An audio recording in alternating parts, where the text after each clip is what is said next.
100 दुकान के बीच में एक मुस्लिम की दुकान थी, उसको जलाया है, जलाया, बाकी सब बची हुई थी। बाकी सब बची हुई थी। मुसलमान कौम में भी कत्ल करना काफिर लोगों का काम है।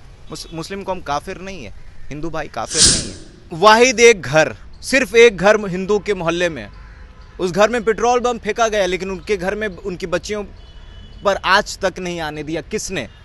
हिंदू पड़ोसी, हिंदू महिला ने, हिंदू पड़ोसी ने, हिंदू भाई ने आज तक आने नहीं दिया। अभी इफ्तार पार्टी हो जाए किसी मंत्रालय, किसी मुख्यमंत्री के यहाँ, तो आप ड्रोन कैमरा का इस्तेमाल करिएगा, जगह जगह पर आप पुलिस और सुरक्षा कर्मी आप तैनात करिएगा। एक आम आदमी की जान की कीमत नहीं है। यही आम आदमी ना मुख्यमंत्री बनाता है, यही आम आदमी ना आपको डिप्टी सीएम बनाता है। तो इसकी जान की कीमत नहीं है, इसके लिए कोई ड्रोन कैमरा नहीं। वो 3 महिला पुलिसकर्मी क्या कर सकती थी? गोली चलाने से पहले 10 बार वो सोचेंगी, गोली चलाने से पहले। ये चाहते हैं कि SC ST के बच्चे, पिछड़ा समाज के बच्चे नई कलम पकड़े, पत्थर चलाए, तलवार पकड़े, माइनॉरिटी के बच्चे। मैं बता रहा हूँ कि मैं रोज़े में था, मुझे नेट नहीं मिल रहा था। एक मिश्रा जी थे, या उनके घर में जाके वाईफाई चल रहा था, इत्तेफाक से कुछ जगह पर वाईफाई चल रहा था। उनको पता चला रोज़े में हमको बैठा दिए हो, बोले बैठ के जब तक आपको ज़रूरत है भेज। लगभग पूरे बिहार शरीफ में हमको लगता है कि 1000 पेट्रोल बम फेंका गया होगा, उससे भी। मुसलमानों की पवित्र किताब है कुरान, एक कुरान नहीं 1400 कुरानें जली हैं। वहां के पेश इमाम रोने लगे लिपट के। हम आपको क्या बताएं? हमने देखा आपकी रिपोर्ट। रामनवमी के जुलूस के दौरान हिंसक झड़प हुई और उसमें कई मकान जल गए, कई लोगों का आशियाना उजड़ गया, कई जगह पर इतने ज़्यादा बड़े नुकसानात हुए कि उसका आकलन करना मुश्किल है। जिस पर गुजरती है वही समझता है। किसी का घर उजड़ा, किसी का मकान उजड़ गया, किसी का सब कुछ उजड़ गया। बहुत सारी चीज़ें आपने देखी होगी, सरकार के अपने दावे हैं, विपक्ष का अपना इल्ज़ाम है, लेकिन ग्राउंड ज़ीरो पर जो पत्रकार पहुँचे उनकी आंखें नम हो गई। सारी चीज़ें थी, सब कुछ था, लेकिन इंसानियत नहीं थी। उसी में से एक हमारे मित्र हैं, पत्रकार हैं, और अमान मलिक जब वहाँ पहुँचते हैं तो जो रिपोर्ट थी, जो दास्तान थी, वो देखने के बाद इनकी आंखें भर आई। अब जब वहाँ पहुँचे तो उम्मीद थी लोगों की, कि उम्मीद ख़त्म हो गई थी, या आपको लगा कि इंसानियत अब बची ही नहीं, धर्म के नाम पर सब कुछ लोगों ने लूट लिया? बिल्कुल, इंसानियत तो वहाँ दिखने के लिए नहीं मिला। लेकिन जब वहाँ गए, मेरी ज़िंदगी का ये पहला दंगा, और पहली बार मैंने ऐसा ग्राउंड रिपोर्ट किया।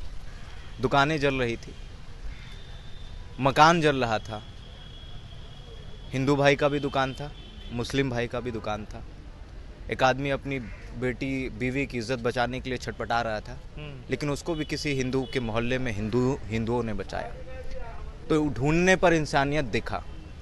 टीवी पर जो दिखाया जाता है वो कुछ और है, ज़मीनी हकीकत कुछ और है। सिमाब भाई, मेरी ज़िंदगी का ये पहला मंज़र और पहला दंगा, मैंने कभी ऐसा दंगा नहीं देखा। दुकान जल रहा था, जलाने वाले के मन में क्या था समझ में नहीं आया कि 10 हिंदू भाई की दुकान, उसमें एक मुस्लिम की दुकान। भाईचारे को ख़त्म करने की एक अच्छी मिसाल है।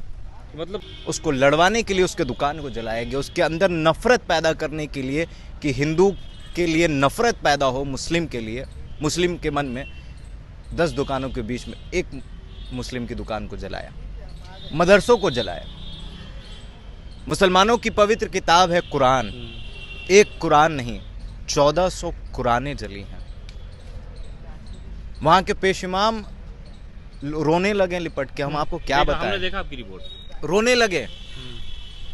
उनको बस था कि बोल रहे थे कि 3 लड़की क्या करती, 3 कांस्टेबल क्या करती। वो भीड़, 500 का भीड़, शायद उस भीड़ में अपने अंदर दबोच लेता वो लोग भाग गई बच्ची जो 3 कांस्टेबल थी। एक कांस्टेबल जो शायद पैर से उनका ठीक से चला नहीं जा रहा था, वो क्या लड़ते, इन दंगाइयों से क्या लड़ते। अच्छा, एक चीज़ अमान साहब, कि जो वक्त चुना गया, रामनवमी और रमज़ान, दोनों तरफ आस्था का मामला था। अच्छा, ये आपको अंदाजा लगा कि वो लोकल लोग थे, राम के नाम पे जो गुंडागर्दी हुई, मस्जिदों पे चढ़ जाना, और अच्छा मदरसा जो है वो अंदर है, बिल्कुल रोड पे भी नहीं है, अंदर है। तो पूरी प्लानिंग रही होगी। ये पूरी प्लानिंग के साथ लगभग पूरे बिहार शरीफ में हमको लगता है कि 1000 पेट्रोल बम फेंका गया होगा, उससे भी ज़्यादा। हम गिनती तो नहीं किया, लेकिन 1000 से ज़्यादा पेट्रोल बम फेंका गया। सब शराब की बोतल, 1-1 लीटर की शराब की बोतल, 500-500 लीटर की शराब की बोतल। अब अंदाज़ा लगाइए कि शराब की बोतल किस पेट्रोल पंप से आई, किसने ऑर्गेनाइज किया ये सारा चीज़।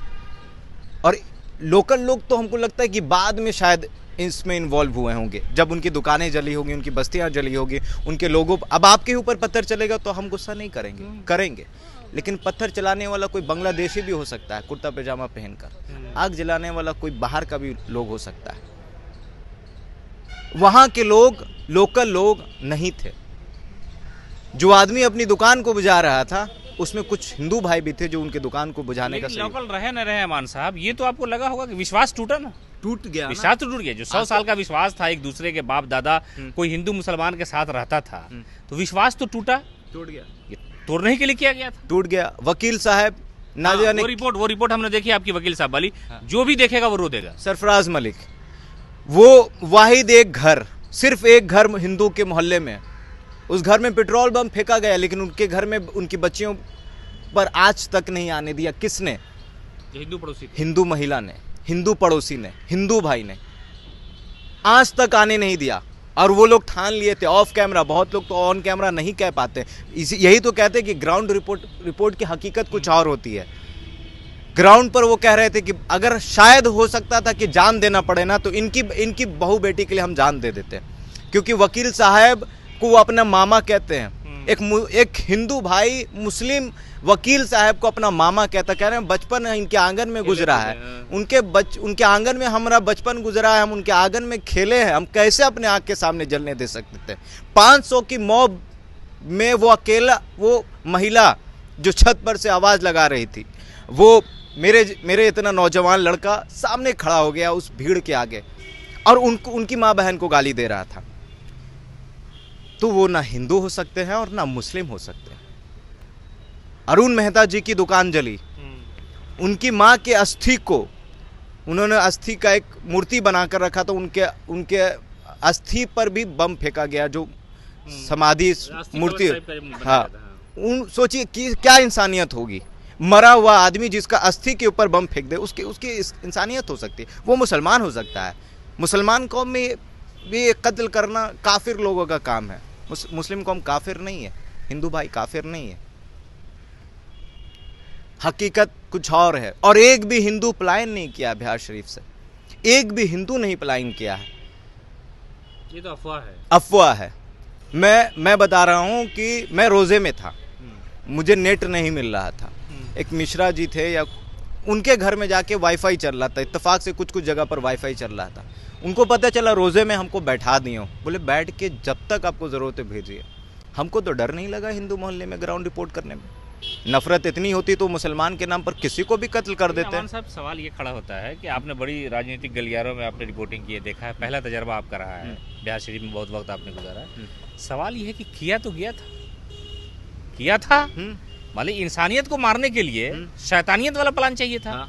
किसी ने तो किया है ये सारा सिस्टमेटिक। इफ्तार के वक्त शुरू करना और चुन चुन करके जो माइनॉरिटी का घर था, मस्जिदें थी, दुकानें थी, उसको जला देना, जैसा आप बता रहे हैं। तो प्लानिंग तो बड़ी साजिश थी। या तो सरकार की नाकामी है पूरी की पूरी, डीएमएसपी की नाकामी है, प्रशासन की बहुत बड़ी चूक, बहुत बड़ी गलती कही है। आप 60,000 की संख्या में हिंदू भाई शोभा यात्रा निकाल रहे हैं, आपकी नाकामी है कि उनके ऊपर पत्थर चला। आपने ड्रोन कैमरा का इस्तेमाल क्यों नहीं किया? अभी इफ्तार पार्टी हो जाए किसी मंत्रालय, किसी मुख्यमंत्री के यहाँ, तो आप ड्रोन कैमरा का इस्तेमाल करिएगा। जगह जगह पर आप पुलिस और सुरक्षा कर्मी आप तैनात करिएगा। एक आम आदमी की जान की कीमत नहीं है। यही आम आदमी ना मुख्यमंत्री बनाता है, यही आम आदमी ना आपको डिप्टी सीएम बनाता है। तो इसकी जान की कीमत नहीं है।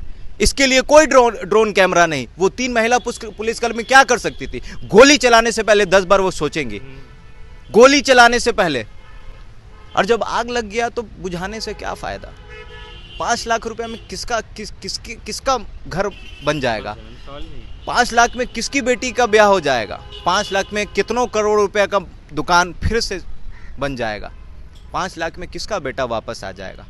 5 लाख में किसकी मस्जिदें बन जाएंगी? 5 लाख में कितनी कुरान जली हुई कुरान क्या आप ठीक कर पाएंगे? नहीं कर पाएंगे। ये नफरत की राजनीति इस देश की भाईचारे की बुनियाद को खत्म कर देगी, इस नफरत की राजनीति। और ये लोग इंटरनेट बंद करते हैं, सैटेलाइट चैनल क्यों नहीं बंद करते? आधे दंगाई तो एसी में बैठ के दंगा लगाते हैं सिमाप भाई, आधे दंगाई तो वो हैं। हमारे सामने श्वेता मिश्रा रिपोर्टिंग कर रही थी, जो पहले मैंने किया रिपोर्टिंग उस जली हुई बस का, उसके बाद वो पहुंचती हैं। मैं साइड में खड़ा होता हूं, मैं देखता हूं कि वो क्या कर रही थी, और मैंने पूरा रिपोर्टिंग उनका देखा। सिर्फ दंगा की बात, सिर्फ नफरत। और वहां से कुछ दूरी पे मस्जिद अजीजिया मदरसा था, वहां से कुछ दूरी पे लहरी थाना के सामने मुस्लिम भाई का दुकान था, वहां से कुछ दूरी पर मुरारपुर मस्जिद था। अरे वहां नहीं जाते तो मलिक जी के मकान के यहाँ, मलिक जी के यहाँ चले जाते, वहां तो हिंदू भाई ने बचाया था घर, वो कहीं नहीं जाते। मकसद नहीं था इन लोगों का मोहब्बत। आधे ये जो पत्रकार हैं, जो बड़े बड़े चैनल न्यूज 18 और जी की बात कर रहे हैं आप, उसका खुलासा बिहार पुलिस ने किया है। रिपोर्ट कल छपी है दैनिक भास्कर में कि ये जो 3-4 एजेंडे पर वो लोग काम कर रहे थे, पहली बात कि भाई इस घर से पलायन कर गया, वो घर शुरू से खाली है, उसमें कोई नहीं रहता है। नहीं। और दूसरा मामला कि पुलिस कांस्टेबल के साथ जो बेइज्जती हुई वो भी मामला नहीं है। और तीसरा कि बस में बैठ के पलायन करने का, सारे मामलों का खुलासा किया। अब बताइए कि इस पेशा में ये लोग रह करके शैतान वाली हरकत करेंगे, इसको कौन माफ करेगा? इसको इंसान, भगवान, खुदा कौन माफ करेगा? कोई नहीं माफ करेगा। मुझे समझ में नहीं आता कि इनका जमीर कब जागेगा। बेच दिए हैं जमीन, जगना क्या इनके बच्चे विदेश में पढ़ेंगे, इस देश में नहीं आएंगे क्या? अरे ठीक है, आपके बच्चे विदेश में जाके ऑक्सफोर्ड यूनिवर्सिटी में पढ़ते होंगे, लेकिन हमारे बच्चों को सुकून से रहने दीजिए, हमारे भाइयों को सुकून से रहने दीजिए। नफरत की राजनीति, आधे दंगाई तो टीवी चैनलों में बैठे हुए हैं। रवीश कुमार ठीक बोलते हैं, अगर हम जैसे यूट्यूबर ना हो ना तो जमीनी हकीकत पता नहीं चलेगा। आपके और इनके आंखों, हमारे आंखों पर पट्टी डाल दिया जाएगा, और उस पर नफरत, सिर्फ नफरत एक दूसरे के लिए। कहा गया कि शोभा यात्रा में जितने लोग शामिल थे वो ज्यादातर 16, 17, 15, 18, 20 साल के बच्चे थे। हाँ। और ये जो परंपरा है, और उसमें 2 जात के सबसे ज्यादा युवक का नाम आ रहा है, एक यादव और एक पासवान।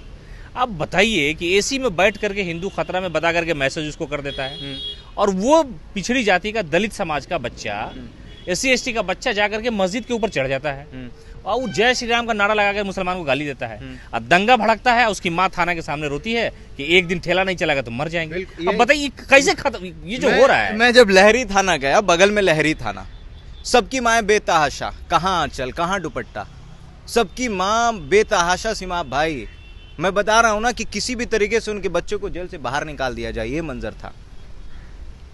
18, 16 साल के बच्चों को ये लोग नफरत की आग में डाल रहे हैं। ये चाहते हैं कि SC ST के बच्चे, पिछड़ा समाज के बच्चे नई कलम पकड़े, ये पत्थर चलाए, तलवार पकड़े, माइनॉरिटी के बच्चे नहीं चाहते हैं। इसीलिए मदरसा जलाया गया, इसीलिए मदरसा जलाया गया। और ये कोई नया चीज़ नहीं है। जो लोग, जिनको फ़ायदा होता है ना इस चीज़ से, वो मलाई खा रहे हैं,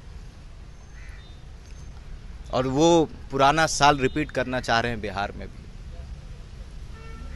और ये टीवी चैनलों पर जो बैठे हैं ना, मैं कह रहा हूं कि अगर कहीं भी दंगा हो ना तो इंटरनेट बंद कर रहे हैं तो सैटेलाइट भी बंद कर दें, चैनल बंद कर दिए, चैनल बंद कर दिया। देखना बंद करिए, आप लोग टीवी को देखना बंद करिए। मत मानिए हम लोग को पत्रकार, हम लोग यूट्यूबर हैं। सच दिखाने के लिए हमको किसी डिग्री और सर्टिफिकेट का ज़रूरत नहीं है, लेकिन जो सच है वो कहेंगे, दिखाएंगे सच। बिहार शरीफ में कोई हिंदू खतरे में नहीं है, और कोई मुसलमान, कोई अपने पड़ोसी हिंदू से डर नहीं है। आज भी जैसे कल रह रहे थे वैसे आज रह रहे हैं।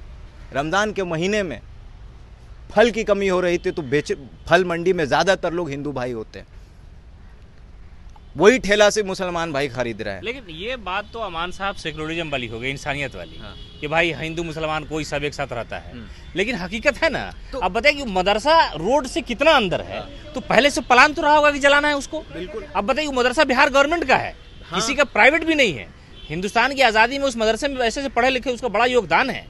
बिहार बोर्ड के 1910 और बताइए जलाया कौन है? वो प्लानिंग रही होगी तब तो किया ना। मैं कह रहा हूँ कि उस मदरसे का पहला दिन मैंने रिपोर्टिंग किया, ठीक है। मैं जैसी मदरसे के अंदर गया, 3 पुलिसकर्मी आते हैं, मुझे लगा शायद यहीं के होंगे। मैंने गार्ड से पूछा, मैंने गार्ड से बातचीत भी किया, क्या मंजर था। गार्ड ने कहा कि मैं गेट के पास खड़ा था या अंदर में कहीं खड़ा था, अचानक से 150-200 की संख्या में भीड़ आता है, और सबके हाथ में पेट्रोल बम, गमछा, भगवा गमछा, और उसके बाद पेट्रोल बम, हाथ में तलवार, और दनादन मारने चले, बम मार रहे थे।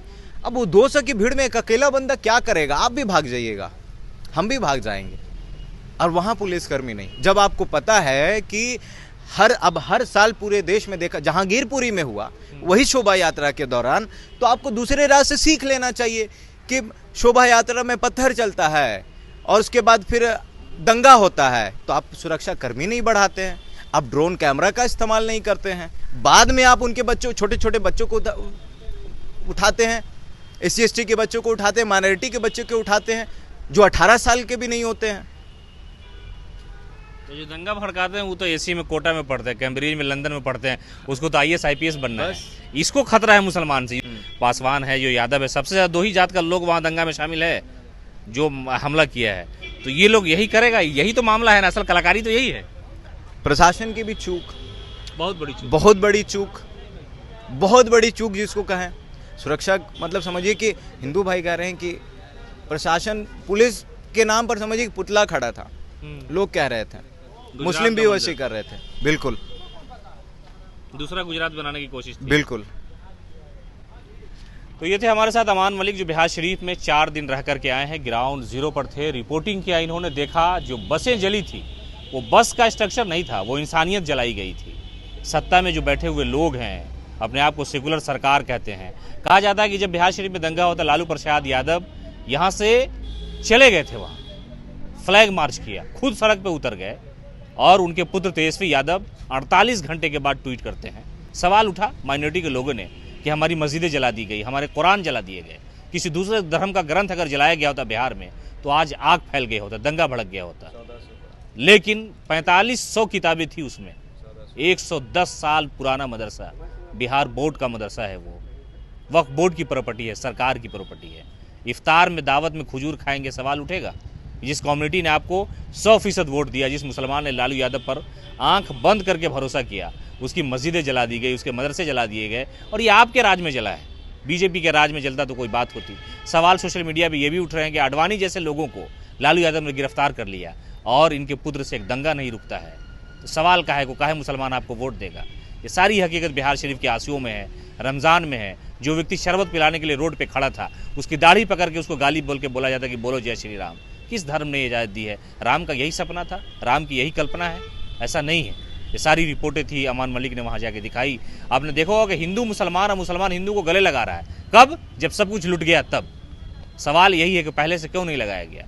जो भी पार्टियां हैं, जो भी संगठन है, जिन लोगों ने कॉल किया रामनवमी के नाम पर, भगवान किसी को मारने या माराने की बात कहता है?